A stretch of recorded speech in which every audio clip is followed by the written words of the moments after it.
Welcome to Let Me Fix This. Enjoy the video. In this video, I will show how to remove an E46 M3 front bumper. First, ensure your car is safely lifted and supported, then remove the front wheels for better access. Next, you'll find two Torx screws on each side, connecting the bumper to the fender liner. Carefully remove these. Finally, look underneath the bumper and detach the 4 plastic rivets holding it in place. These initial steps are crucial for a smooth removal process. Now let's move to the underside. There are usually several more fasteners, often Phillips head screws or plastic clips that secure the bumper to the underbody.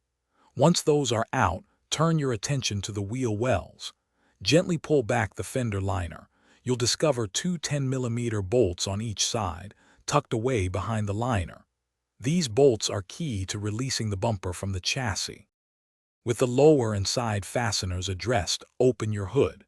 You'll need to remove the 2 kidney grills. They usually unclip with a firm but gentle pull.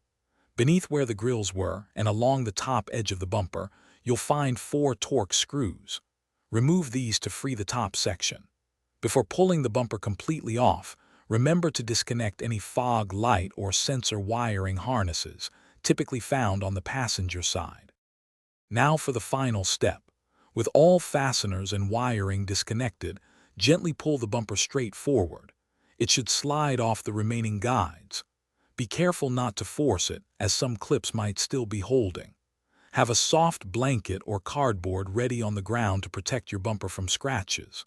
Take a moment to inspect all mounting points for any wear or damage before you begin your next project. Thanks for watching. If you found this helpful, don't forget to like and subscribe.